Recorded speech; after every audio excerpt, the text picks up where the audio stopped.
The lecture hall at Ohio State University smelled of coffee and anxiety on November 8, 2019, when Dr. Michael Reeves stopped taking notes and started calculating frantically on his tablet.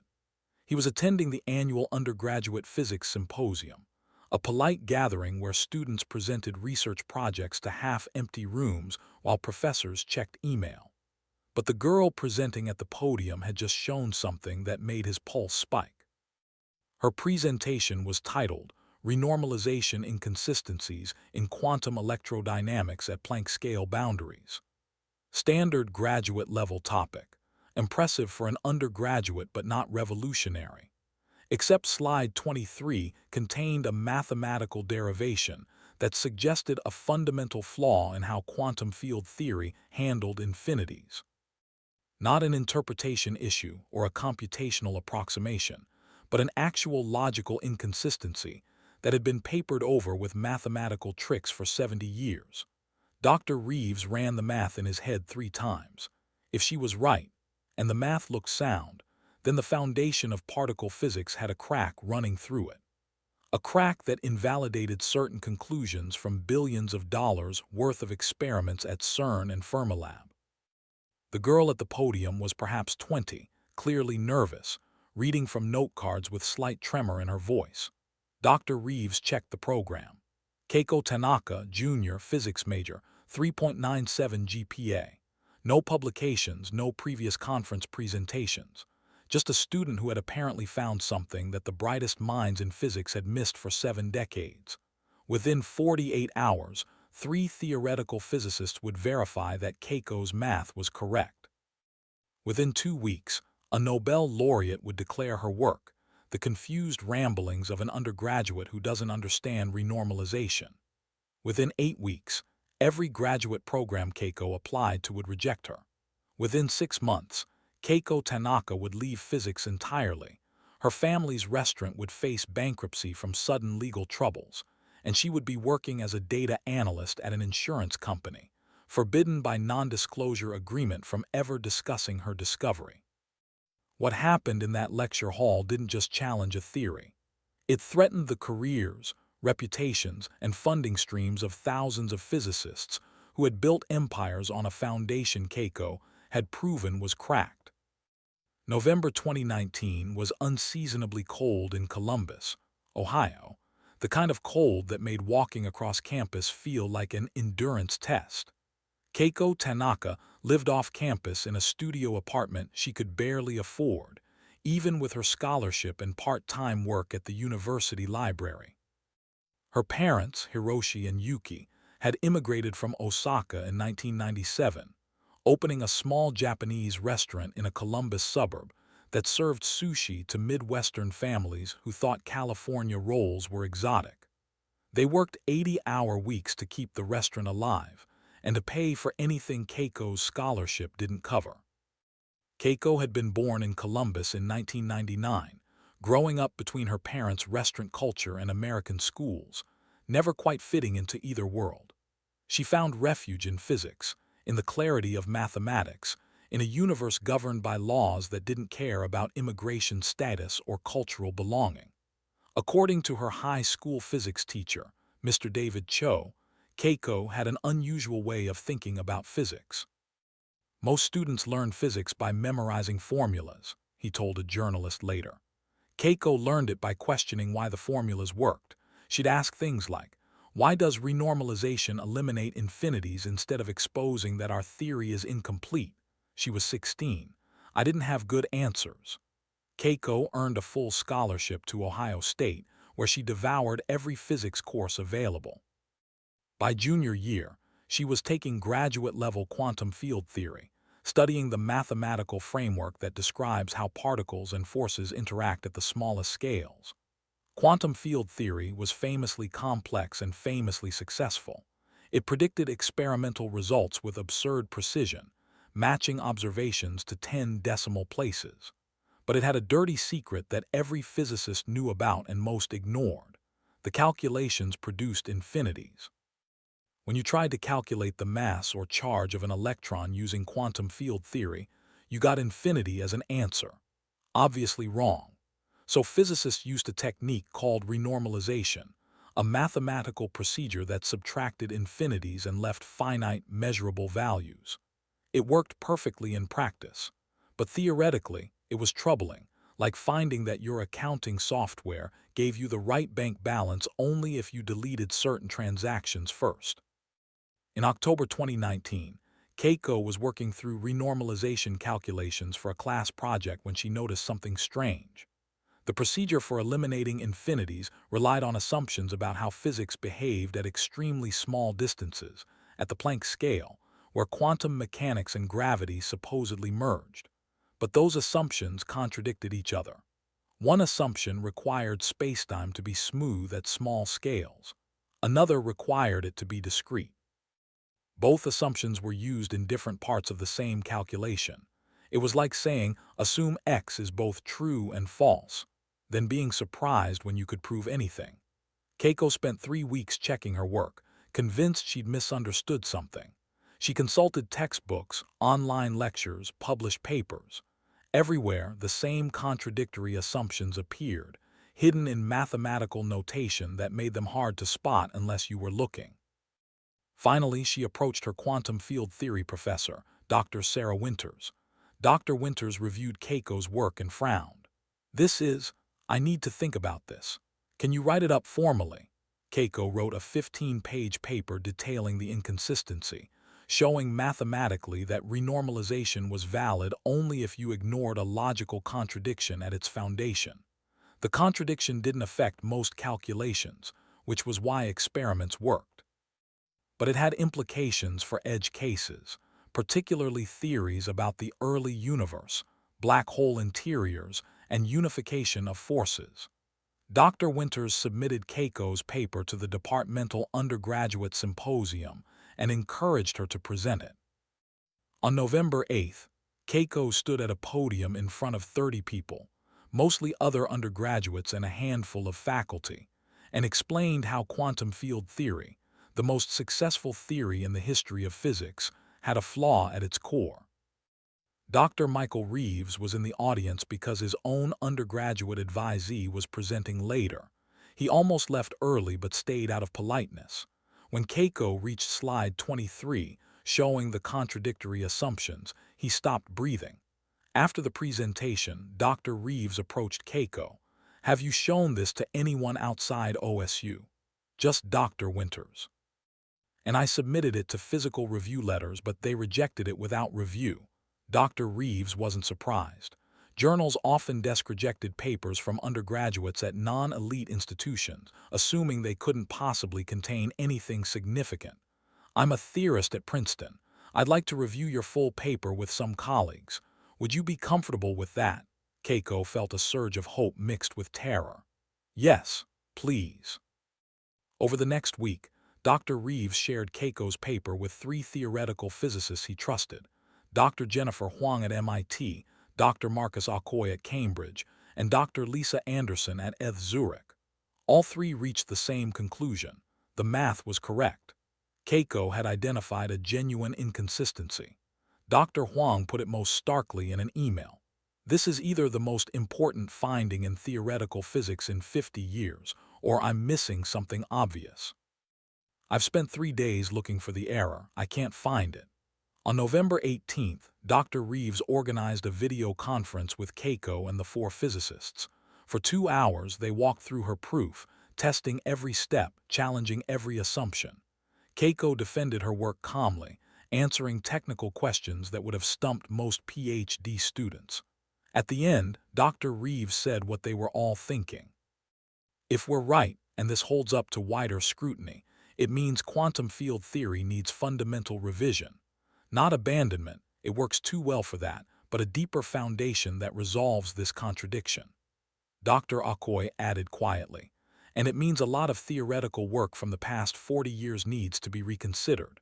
String theory, loop quantum gravity, most approaches to quantum gravity have assumed renormalization is logically sound.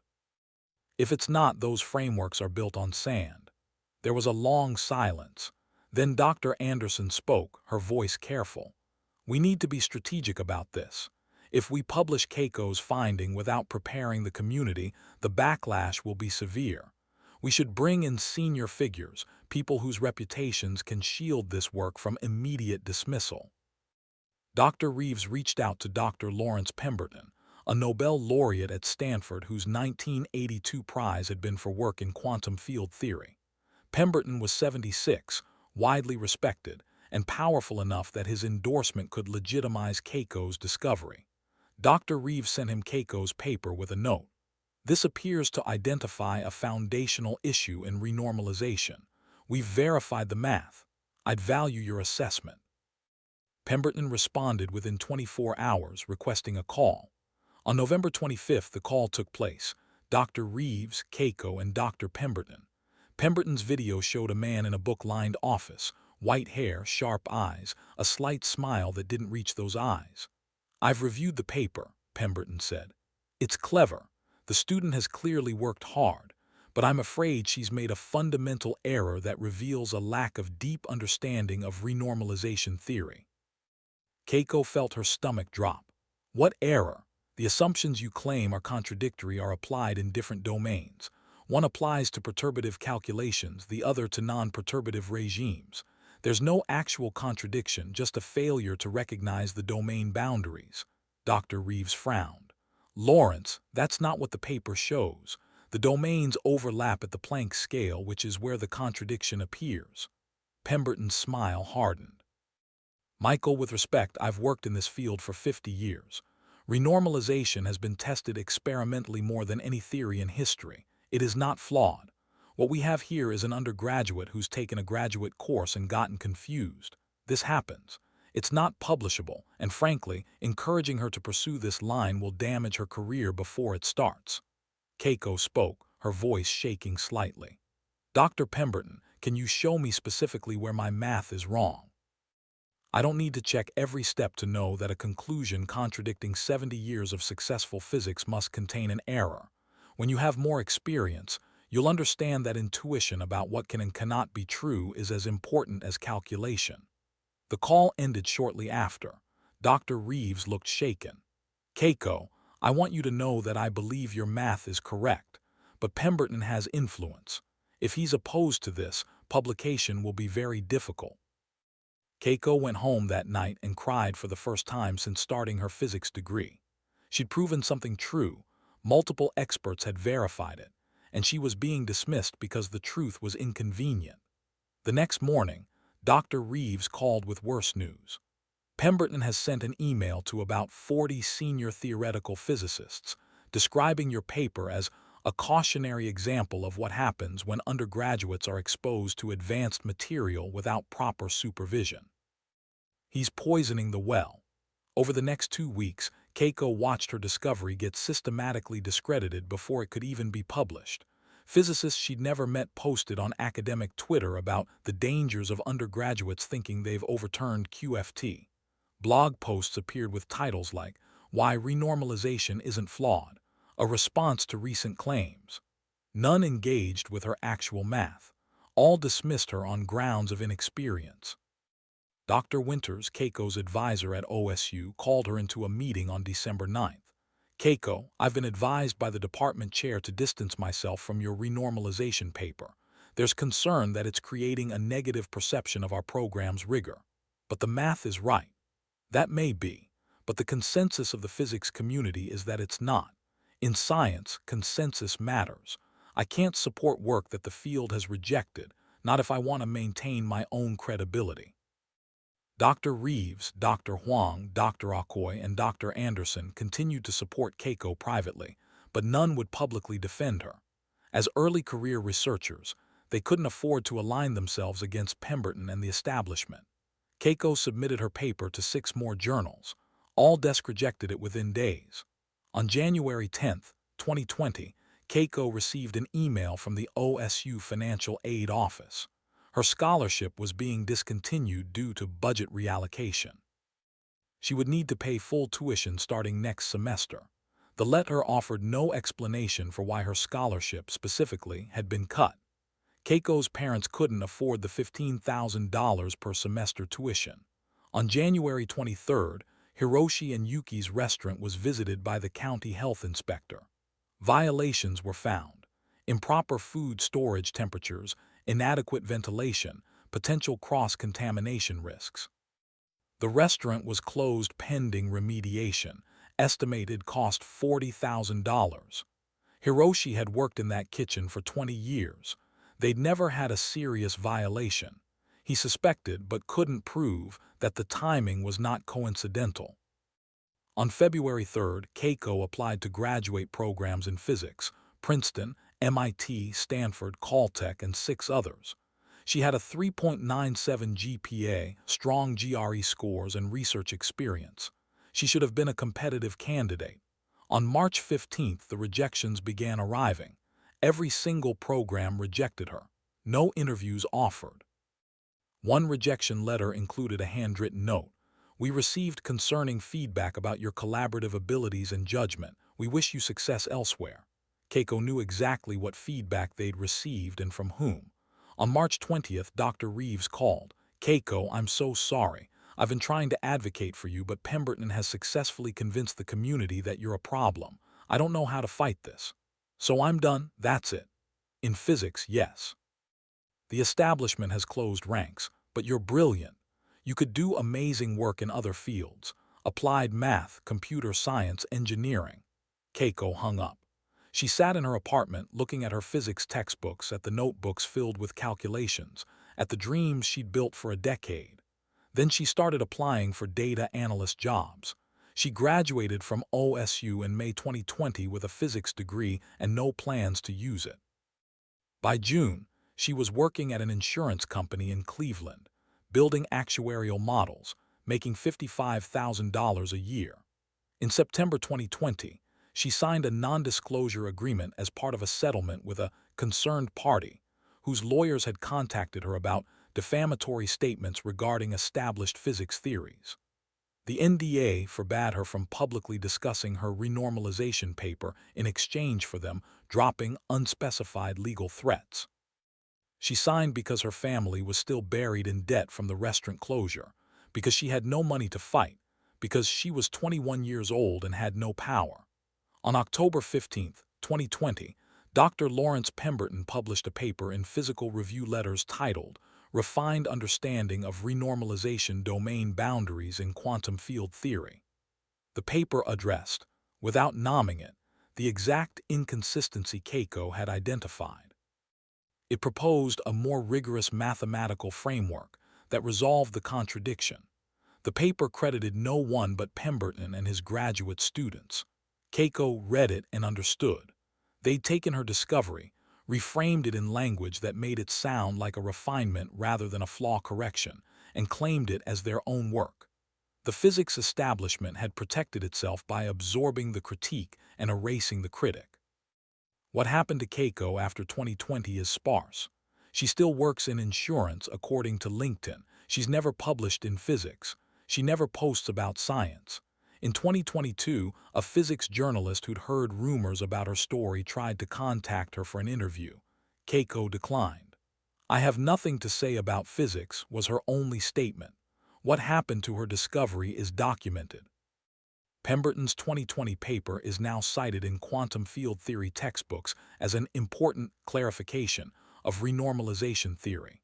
Graduate students learn it without knowing a 20-year-old undergraduate found it first.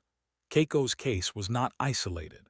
In 1965, Susan Jocelyn Bell Burnell discovered pulsars as a graduate student. Her male advisor won the Nobel Prize. She received nothing for decades until public outcry led to belated recognition. In 1974, Qin-Xiang Wu designed and executed the experiment that disproved parity conservation. The men who theorized it won the Nobel Prize. Wu was ignored. In 1983, Vera Rubin provided the evidence for dark matter. She was never awarded the Nobel Prize despite multiple nominations. The prize went to men who expanded on her work. In 2005, a graduate student named Lisa Randall proposed theories about extra dimensions. Her work was widely cited, but senior male colleagues received more credit and higher profile positions. These cases span decades. Women physicists, especially young women, especially women of color or from non-elite institutions, making discoveries that older male establishment physicists then claim, minimize, or suppress. This is not coincidence. This is pattern. In 2021, leaked emails from a physics department head's listserv showed conversations about Keiko's case in December 2019. One email from a department chair at a prestigious university read, "The Tanaka situation needs to be managed carefully. If her claim gains traction, it opens questions about work we've published and grants we've received. Pemberton is handling it, but we should all be prepared to close ranks if she tries to publish elsewhere."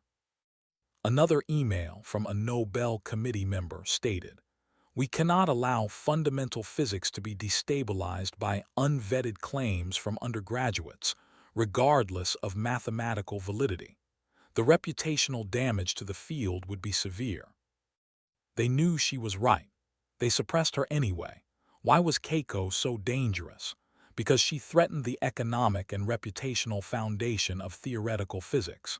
Thousands of physicists have built careers on quantum field theory as currently formulated. Billions of dollars in grant funding support research based on assumptions Keiko proved were contradictory. CERN's $10 billion Large Hadron Collider, Fermilab's experiments, countless university research programs, all depend on quantum field theory being fundamentally sound. If Keiko's flaw required rethinking foundational assumptions, decades of published papers would need revision. Grants would be questioned. Textbooks would need rewriting. Established experts would look foolish. Careers built on the old understanding would crumble. The physics establishment couldn't allow that. So they did what threatened institutions always do. They protected themselves by destroying the threat. Not by disproving Keiko's math, which they couldn't do, but by destroying her credibility, eliminating her career prospects, and eventually stealing her discovery while erasing her name.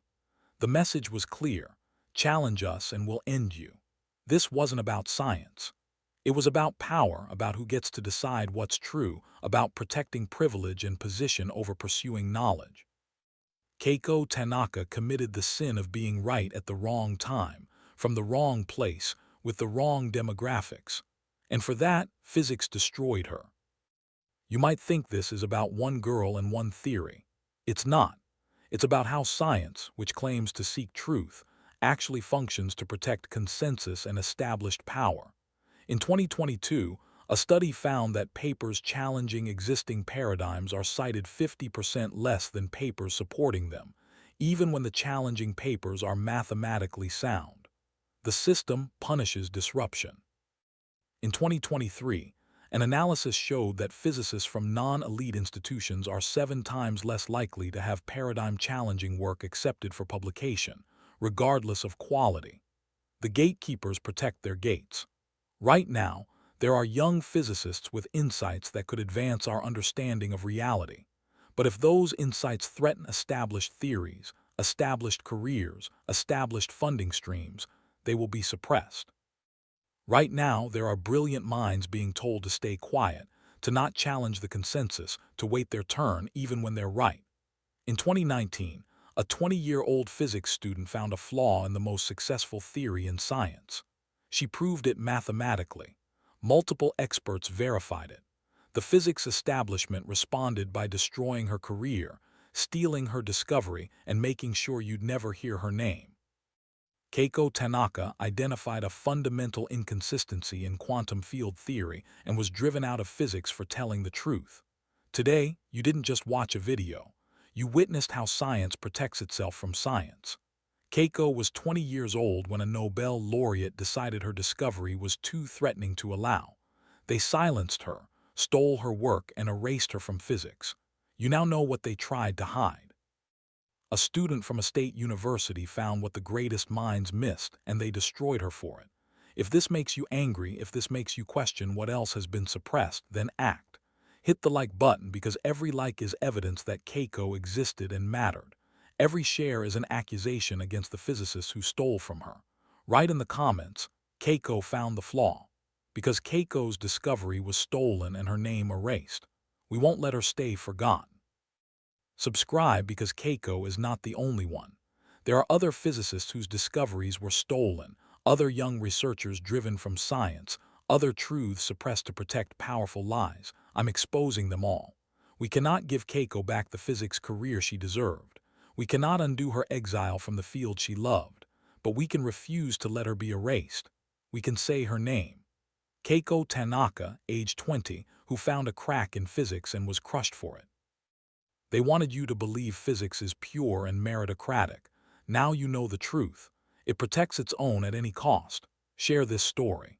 Make people question what other discoveries are being suppressed. Make them ask what else the establishment is hiding. Would you have fought for Keiko in 2019? You can't change that, but you can fight for the next Keiko. She exists right now somewhere, seeing something everyone else missed. Will you let her be destroyed, or will you demand science be about truth, not power?